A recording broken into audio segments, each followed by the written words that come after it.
Puji Tuhan saudara, dan hari ini sharing firman Tuhan yang akan saya bagikan, saya beri judul The Cost of a Disciple. Atau harga yang perlu kita bayar untuk menjadi seorang murid Kristus. Saudara, ketika kita menerima Yesus sebagai Tuhan dan Juru Selamat, ketika kita menerima keselamatan dari Tuhan, itu gratis. Kita percaya dengan iman, kita terima, itu gratis. Kenapa? Karena Tuhan Yesus sudah mengerjakannya bagi kita. Tetapi ketika kita berkata, kalau saya ingin menjadi murid Yesus, ada harga yang harus dibayar. Karena itu saudara, mari kita buka Alkitab kita. Kita akan baca Lukas 14 ayat 25 sampai ke 26. Lukas 14 ayat 25 sampai 26, saya akan bacakan untuk saudara semua. Pada suatu kali banyak orang berduyun-duyun mengikut Yesus dalam perjalanannya. Berhenti sampai di sini dulu. Jadi konteks dari ayat yang kita baca saudara, pada waktu itu Yesus adalah pribadi yang sangat terkenal. Kalau zaman sekarang dibilang Yesus itu eksis banget. Followersnya banyak banget. Kenapa? Karena pada saat itu Yesus terkenal sebagai guru atau pengajar di mana dia membuat mujizat yang luar biasa.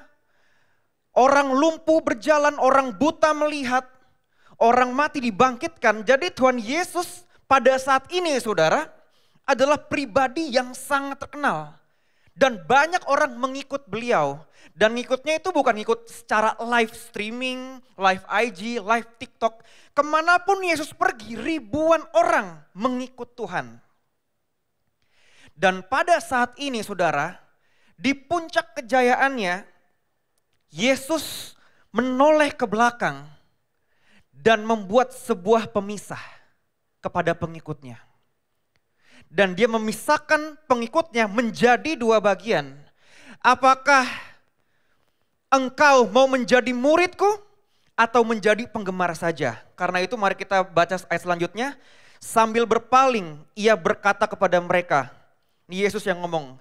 Jikalau seorang datang kepadaku dan ia tidak membenci bapaknya, ibunya, istrinya, anak-anaknya, saudara-saudaranya laki-laki atau perempuan, bahkan nyawanya sendiri, kita baca bersama-sama saudara, ia tidak dapat menjadi muridku.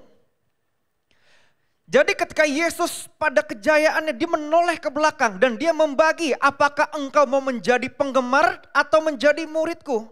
Dan kalau engkau mau menjadi muridku, Yesus berkata apa?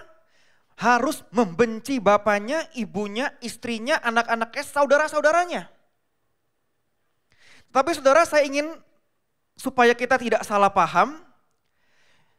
Karena dalam terjemahan lain, saudara ya, kata membenci itu terjemahan lainnya adalah lebih mengasihi dalam terjemahan Alkitab sehari-hari. Jadi artinya kalau kita lebih mengasihi bapak kita, ibu kita, anak-anak, saudaranya, engkau tidak bisa menjadi muridku.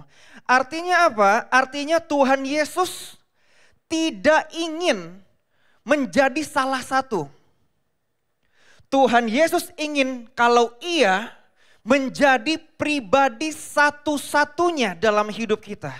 On the top of our priority list. Dan saudara mungkin bertanya, apa bedanya murid dan penggemar saudara? Kalau saya boleh analogikan, kalau seorang murid itu seperti orang yang bermain bola. Ya, ada penggemar yang menonton, ada players, ada pemain yang berlari, mengejar bola, mencetak gol, disengkat kakinya bisa terluka, bisa cedera dan lain sebagainya. Dan itu saudara, itu adalah seorang murid. Seorang murid Kristus itu mau membayar harga. Mau berkorban bagi Tuhan. Dan penggemar itu adalah yang menonton saja. Yang selalu berkomentar. Kalau bagus, sorakin pemainnya. Keren, gol. Tetapi kalau nggak bagus, ia mencaci maki. Dan hal ini juga bisa kita lihat dalam kehidupan gereja saudara. Jemaat di gereja, bukan di jemaat sini, jemaat gereja lain saudara. Ada jemaat yang datang hanya mau jadi penonton aja. Pendetanya, khotbahnya kurang bagus. Lightingnya kurang bagus. Singernya fals, worship leadernya fals. Hanya komentar, tetapi tidak mau berkorban bagi Tuhan. Tetapi ada jemaat Tuhan dalam sebuah gereja itu berkorban bagi Tuhan. Melayani Tuhan, memberikan hidupnya bagi Tuhan. Dan itu adalah murid Yesus yang sejati. Dan hari saudara saya berdoa supaya kita semua di tempat ini, saudara dan saya, kita menjadi murid Kristus yang sejati. Yang percaya kita berikan kemuliaan bagi Tuhan Yesus. Ada beberapa pertanyaan saudara yang akan saya tanyakan kepada saudara hari ini. Yang akan membantu kita untuk mengidentifikasi. Apakah kita seorang murid yang sejati atau kita hanya seorang penggemar yang sukanya comment or complain. Baik saudara, pertanyaan pertama. Ya nanti saudara jawab sendiri dalam hati apakah saudara penggemar atau seorang murid. Pertanyaan pertama saudara, sebagian besar uang Anda dihabiskan untuk apa? Saudara mungkin banyak yang kaget saudara ya. Sebagian besar uang Anda dihabiskan untuk apa? Dan mungkin saudara bertanya, Pastor Jeremy, apa hubungannya? Menjadi murid dan uang yang kita spend, yang kita habiskan. Tahukah saudara, kalau uang adalah sesuatu yang sangat-sangat powerful, sangat-sangat luar biasa. Tahukah saudara, karena uang, saudara bisa berantem. Karena uang, kita bisa bunuh-bunuhan. Bahkan saudara, perceraian, alasan perceraian nomor 1 itu bukan karena ketidakcocokan karakter. Bukan karena perselingkuhan. Tetapi alasan pertama, pasangan suami istri bisa bercerai, itu karena uang saudara. Karena itu uang itu sangat-sangat luar biasa. Bahkan firman Tuhan berkata, di mana hartamu berada, di situ hatimu berada. Matius 6 ayat 21 berkata saudara, karena di mana hartamu berada, di situ juga hatimu berada. Mungkin saudara kalau misalkan saudara datang ke gereja, saudara ingat berangkas di rumah belum ditutup. Mungkin saudara dengar firman Tuhan gak fokus. Benar gak saudara? Aduh uang saya diambil mbak gak ya dan lain sebagainya. Atau mungkin saudara datang ke gereja, saudara baru nyadar dompet saya hilang. Mungkin saudara gak fokus beribadah atau bahkan saudara bisa keluar dari gereja, dari ibadah, cari dompetnya dulu. Dalam hal apa Anda menghabiskan waktu dan uang? Seringkali menunjukkan keinginan hati Anda yang sesungguhnya. Dan siapa yang Anda ikuti. Kalau saudara setiap bulan, di akhir bulan saudara cek mutasi saudara. Kalau misalkan uang saudara dipakai untuk food, untuk makanan, artinya apa? Artinya yang paling penting dalam hidupmu adalah makanan. Kalau saudara cek di mutasi saudara, dan saudara melihat kalau setiap bulan Anda secara konsisten menghabiskan uang untuk membeli tas, membeli barang-barang, mungkin fashion itu adalah hal yang terpenting dalam hidup saudara. Dan tahukah saudara kalau Yesus berbicara tentang uang lebih banyak dibanding topik lain. Dan Yesus mengatakan kita tidak dapat mengabdi kepada dua tuan. Matius 6 ayat 24 berkata saudara, tak seorang pun dapat mengabdi kepada dua tuan. Karena jika demikian ia akan membenci yang seorang dan mengasihi yang lain. Atau ia akan setia kepada yang seorang dan tidak mengindahkan yang lain. Kamu tidak dapat mengabdi kepada Allah dan kepada Mamon. Saya ingin tanya kepada saudara. Ketika saudara cek, mutai saudara, apakah ada sebagian uang saudara, saudara persembahkan untuk Tuhan?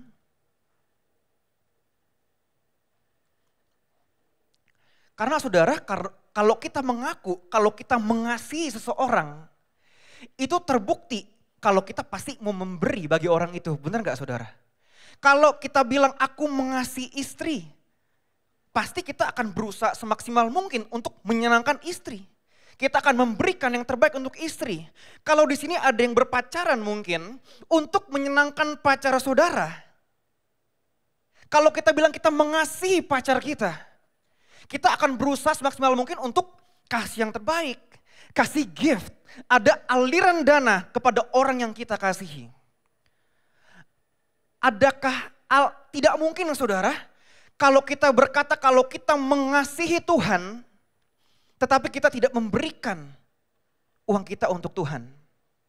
Di sini saya nggak bermaksud untuk minta persembahan, minta uang, enggak saudara. Tetapi hari ini salah satu bukti kalau kita adalah murid Yesus yang sejati, kalau kita mengasihi Tuhan, kita mau memberikan sebagian uang kita untuk Tuhan. Yang percaya katakan amin saudara. Enggak semuanya, sebagian aja. Persepuluhan, apakah kita masih memberikannya? Saya pun juga mengajarkan kepada tim youth saya untuk selalu memberikan bagi Tuhan. Karena kita mengasihi Tuhan. Ada amin saudara. Hari ini yang pertama saudara cek, tanyakan kepada diri saudara sendiri. Kemanakah uang saudara pergi?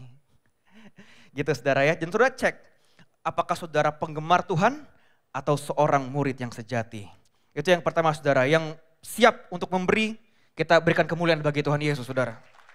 Itu yang pertama saudara. Pertanyaan yang kedua saudara yang akan saya tanyakan kepada saudara untuk mengidentifikasi apakah saudara seorang murid atau penggemar adalah kemana Anda mencari penghiburan ketika Anda terluka. Kemana saudara berlari ketika saudara sedang ada masalah, ada banyak pikiran, saudara stres. Kemana saudara berlari? Kenapa saudara? Karena ketika Anda merasakan kepedihan dalam hidup, seringkali tempat kita berlari, pribadi pertama kita yang kita lari, tempat pertama kita lari dalam menghadapi persoalan kepedihan kita adalah pribadi yang terpenting dalam hidup kita. Pertanyaan adalah kemana saudara berlari ketika saudara lagi banyak pikiran, lagi stres. Dan hari ini firman Tuhan menegaskan kalau Yesus ingin kita berlari kepadanya ketika kita terluka dan terbeban berat. Di dalam Matius 11 ayat 26 ayat firman Tuhan berkata, marilah kepadaku semua yang letih lesu dan berbeban berat, aku akan memberi kelegaan kepadamu. Kemana saudara berlari? Karena saya memimpin NDC Kids, NDC Youth, saya melihat ada banyak anak muda zaman sekarang, kalau mereka lagi stres, mereka lagi pusing hidupnya, keluarganya mungkin bercerai dan lain sebagainya, larinya bukan ke Tuhan saudara. Larinya kemana? Larinya nomor satu adalah lari ke clubbing. Lalu kemana lagi? Lari mencari pacar, mencari pasangan, butuh pengakuan, butuh kasih sayang. Berlari ke hal-hal duniawi, merokok dan lain sebagainya. Saya ingin tanya kepada saudara, kemanakah saudara lari pertama kali? Karena itu akan menentukan apakah saudara seorang murid Yesus atau seorang penggemar. Saudara, enggak salah ketika saudara mencari penghiburan itu ke orang tua. Enggak salah. Enggak salah kalau saudara mencari penghiburan kemana lagi? Ke teman saudara. Itu enggak salah. Tetapi kalau reaksi pertama kita ketika kita menghadapi masalah itu kita lari ke orang lain dan bukan Tuhan sebagai reaksi pertama kita, itu artinya Tuhan bukan yang terutama dalam hidup kita. Saya teringat saudara ada sebuah cerita seorang anak kecil masih TK atau playgroup gitu ya, baru masuk sekolah. Nah, karena baru masuk sekolah, setiap hari ibunya nganterin anak ini ke sekolah. Dan setiap pulang sekolah, anak ini selalu lapor kepada ibunya. Mah, hari ini guru aku cantik banget mah. Gitu kan. Oh ibunya, oh iya ya nak, wah bagus, ibu guru kamu keren gitu. Lalu hari kemudian ketika anaknya sampai ke rumah, anaknya bilang, mama hari ini guru aku keren banget. Dia bilang apa? Rambutnya badai. Wede. Diwarnainnya keren. Mama kalah keren. Oh ibunya udah mulai ada sinis. Oh gitu ya nak. Di hari selanjutnya anaknya bilang, "Mama, hari ini ibu guru menceritakan pengajaran yang luar biasa banget. Aduh, aku suka banget, Mam." Nah, dalam hati ibu ini, mama ini, wah, saya punya rival nih sekarang nih. Ibu guru nih rival saya nih. Dan pada suatu hari ketika ibunya menjemput anaknya ke sekolah, nah ibu gurunya tuh ngelihat, oh ini kan ibu dari anak itu, anak kecil itu. Akhirnya diajak ngobrol, disamperin, dan ketika ibu mamahnya anak ini dan ibu gurunya ngobrol, anaknya ini nunggu di ayunan, saudara. Ayunan karena ngobrol, jadi gak gitu memerhatikan anaknya. Ayunannya makin kenceng, makin kenceng, makin kenceng, akhirnya twing. Anaknya jatuh, kakinya luka, kesakitan, menangis dengan menjerit. Nah, ketika anak ini menangis atau menjerit, dia berlari ke arah dua wanita tersebut. Yaitu ke arah mana? Ke arah mamanya dan ke arah ibu gurunya. Saya ingin tanya kepada saudara, anak ini larinya kemana? Anaknya lari kemana? Sebenarnya sih kita nggak tahu ya apa yang ada di pikiran anaknya. Cuman dalam cerita tersebut, cerita yang akan saya sampaikan, anak ini lari kepada ibunya, kepada mamanya. Kenapa? Karena hubungan antara ibu dan anak selama 24 jam secara konsisten itu tidak akan tergantikan oleh ibu guru. Jadi saudara, anak ini boleh ngefans sama ibu gurunya. Anak ini boleh suka sama ibu gurunya. Tetapi dia akan lari kepada mamanya, saudara. Jadi hari ini gak salah kok, saudara. Kalau saudara itu lari kepada teman saudara, kepada orang tua saudara. Tetapi Tuhan ingin ketika saudara sakit hati pertama kali saudara lari kepada Tuhan. Yang percaya dan setuju katakan amin, saudara. Karena itu membuktikan kalau kita adalah murid Yesus yang sejati. Yang percaya kita berikan kemuliaan bagi Tuhan, saudara. Saya akan bertanya sebuah pertanyaan yang tiba-tiba keinget aja, saudara. Kan tadi saya tanyakan ketika kita lagi stres, letih lesu, kita lari kemana ya?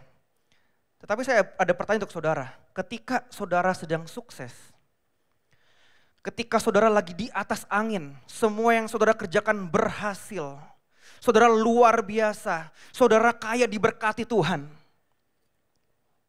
Saudara lari kemana? Apakah saudara lupa sama Tuhan? Apakah saudara lari ke teman-teman saudara? Karena kadang-kadang ada orang yang ketika lagi sedih, lagi sakit, lagi kecewa, dia lari ke Tuhan. Ada yang konsisten. Tetapi ada yang ketika Tuhan berkati, Tuhan kasih kepercayaan lebih, kaya diberkati, gak inget Tuhan, saudara. Jadi hari ini, di poin yang kedua ini, baik saudara sedih, baik saudara kecewa, pusing, stres, atau saudara sedang diberkati oleh Tuhan, kita mau lari kepada Tuhan. Ada amin, saudara. Karena itu adalah bukti kalau kita adalah murid Yesus yang sejati. Yang percaya kita berikan kemuliaan bagi Tuhan, saudara. Itu yang kedua. Jadi saudara jawab, apakah saudara penggemar atau seorang murid? Pertanyaan ketiga, saudara, yang akan saya sampaikan kepada saudara adalah, apa yang paling mengecewakan dan membuat Anda frustrasi? Kenapa, saudara? Karena ketika kita diluputi oleh kekecewaan, seringkali itu berbicara tentang sesuatu yang menjadi terlalu penting. Ketika saudara setiap hari complain about pekerjaan saudara, setiap hari complain about bos saudara, mungkin saudara, pekerjaan saudara sudah menggantikan Tuhan dalam hidup saudara. Saya teringat ada sebuah cerita tentang seorang anak dan seorang ayah.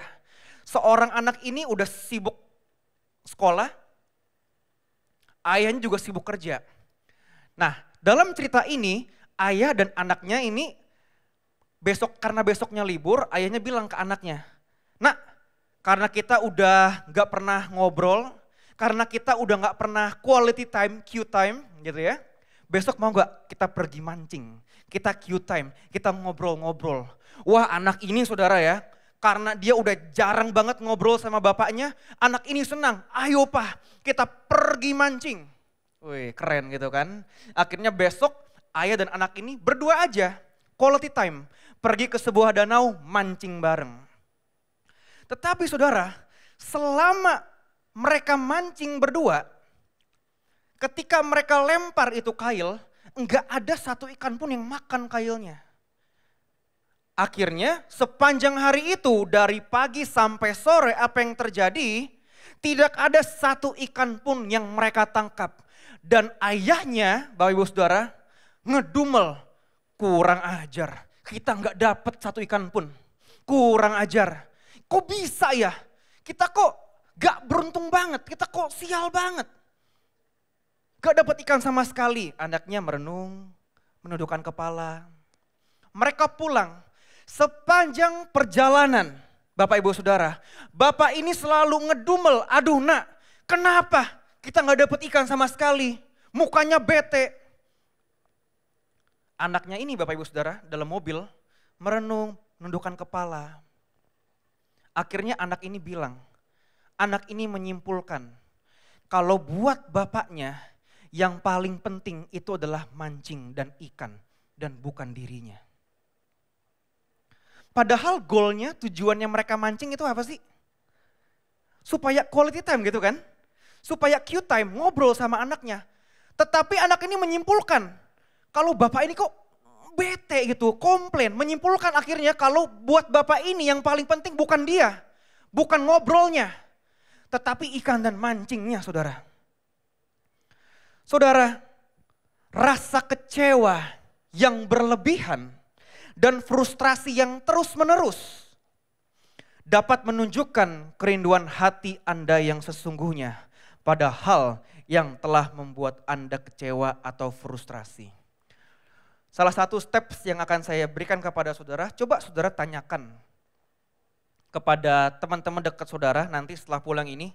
Tanyakan kepada teman dekat saudara, orang tua saudara, apa yang paling sering membuat Anda kecewa dan frustrasi. Kenapa saudara? Karena hal yang paling membuat Anda kecewa dan frustrasi mungkin menandakan ada sesuatu yang tidak pada tempatnya, yang menggeser posisi Tuhan dalam hidup saudara. Jadi poin ketiga ini saudara tanyakan kepada diri saudara, apa sih satu hal itu yang kalau saudara ketemu orang, ketemu teman selalu ngomongin hal ini. Rumah saya, mobil saya, mungkin hal itu menggantikan posisi Tuhan sebagai yang pertama. Dan itu yang ketiga saudara. Dan saudara jawab dalam hati saudara. Apakah saudara seorang murid atau seorang penggemar? Pertanyaan keempat yang terakhir. Apa yang membuat Anda sangat bersemangat? Apa yang membuat Anda kalau saudara bangun tidur pada pagi hari, saudara melompat dari tempat tidur dan membuat saudara bersemangat? Karena hal yang paling membuat Anda bersemangat itu menentukan, itu mengindikasikan kalau pribadi tersebut itu sudah menggeser posisi Tuhan dalam hidup saudara. Ada sebuah cerita lucu saudara tentang seorang pendeta. Seorang pendeta ini tinggal di Inggris dan seorang pendeta ini sudah melayani Tuhan selama berpuluh-puluh tahun. Dan bapak pendeta ini dengan anaknya saudara, itu nonton pertandingan sepak bola. Apakah ada yang suka sepak bola di sini? 1 minggu lagi Premier League Liga Inggris mulai. Dan bapak ini suka nonton bola. Dan waktu itu saudara, bapak ini menyaksikan pertandingan dari satu klub yang ia paling suka.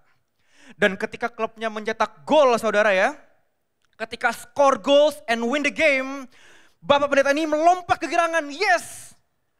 Tim saya menang, yes! Skor bola, teriak-teriak bapak pendetanya. Anaknya di samping ngeliatin aja. Gitu kan. Selesai pertandingan, anak ini ngomong saudara. Pah, boleh jujur gak katanya? Selama aku hidup, selama aku melihat papa berkhotbah depan orang, membaptis banyak orang, membawa banyak anak muda kepada Yesus, aku tidak pernah melihat bapak sebersemangat ini. Jadi saudara kadang-kadang orang, bahkan pendeta pun, seorang pendeta pun kadang-kadang saudara bisa juga menggeser posisi Tuhan sebagai yang terpenting. Karena begitu lamanya melayani Tuhan, begitu lamanya berkorban, berkhotbah bagi Tuhan. Jadi tergerus. Saya ingat saudara ketika awal-awal saya melayani Tuhan. Cinta mula-mula. Dan bisakah saudara ingat ketika saudara cinta mula-mula sama Tuhan? Ketika saudara menerima Yesus, saudara menerima jamahan Tuhan, menerima lawatan Tuhan. Saudara ke gereja, gak sabar setiap minggu mau ke gereja. Gak sabar ketemu teman-teman di gereja, menyembah, memuji Tuhan, bertemu tatap muka dengan Tuhan, menangis di hadapan Tuhan, mendengar firman Tuhan yang mengubahkan hidup saudara. Dan hari ini ketika kita refleks ke diri kita sendiri, cinta mula-mula itu sudah tidak ada. Kita yang dulunya gak sabar ibadah minggu, sekarang aduh udah minggu lagi, gereja lagi.